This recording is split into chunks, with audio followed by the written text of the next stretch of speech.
সংবাদটি নিবেদন করছে MD motors, Yamaha showroom, Dinbazar, Jalpaiguri.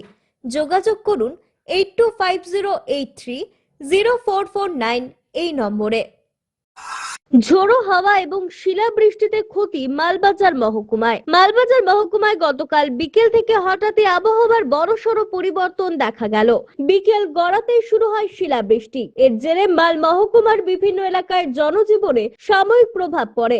বিশেষ করে বাগরাকোট, ডামডিম, তারঘেরা, নাগরাকাটা, মালবাজার, ওদলাবাড়ি অঞ্চলে হয় শিলাবৃষ্টি। ঝোড়ো হাওয়া ওদলাবাড়ি এলাকায় বেশ কিছু ঘরের ক্ষতি হয়, বিদ্যুৎ পরিষেবা ব্যাহত হয়। স্থানীয় সূত্রে জানা গেছে মাঝারি থেকে বড় আকারের শিলাও পড়েছে, আর এর ফলে চা বাগান এলাকায় ফসলের ক্ষতির আশঙ্কা তৈরি হয়েছে। পাশাপাশি প্রবল দমকা হওয়ায় গাছের ডাল ভাঙা এবং বিদ্যুৎ বিভ্রাটের সম্ভাবনাও দেখা দিয়েছে। ক্ষতি হয়েছে ঘরবাড়িরও, কারো বাড়ির টিনের চাল উড়ে গিয়েছে, কারোর সম্পূর্ণ বাড়ি ক্ষতি হয়েছে। প্রচুর গাছ ভেঙে যাওয়ায় বিদ্যুৎ পরিষেবা বিঘ্ন ঘটেছে।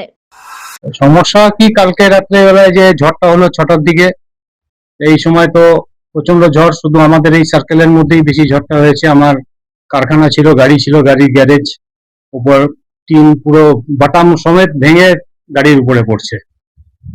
আর আমার রান্নাঘরেরও উপরে অ্যাডভেস্টার টিন ছিল, ওইটাও উড়ে গেছে। উড়ে গিয়ে ভিতরে সিলিং ছিল, সিলিং টিলিং সব ভেঙে গেছে। কারো কোনো ক্ষতি হয়েছে? না, সেরকম কোনো আমাদের কোনো ক্ষতি হয়নি। তবে আমার এমনি ক্ষতি হয়েছে, যেটা গাড়ির ক্ষতি হয়েছে, প্লাস গাড়ির সেটটা ভেঙে পড়ছে গাড়ির মধ্যে। কালকে সন্ধ্যায় আনুমানিক 6টা সাড়ে 6টা দিয়ে ঝড় হয়। ধরে আমাদের একটা সিনেমা হল অনেকদিন থেকে বন্ধ আছে, সিনেমা হলটা কালীতারা সিনেমা হল নাম। সিনেমা হলের টিন অনেকটা পোর্শন, একটা পোর্শন সব বাটাম টাটাম শুদ্ধ উড়ে গিয়ে পড়ে। সেই সিনেমা হল পার হয়ে গিয়ে পেছন দিকে পড়ে। ভাগ্যিক কারো কোনো হতাহত হয়নি, কেউ ছিল না। আর এখানে সুপারি গাছ পরে 1টা 2টা 3টা 4টা সুপারি গাছ পড়ে যায়, লাইনের বিঘ্ন ঘটে।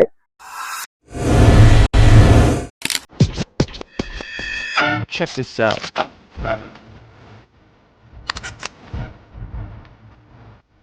I look good.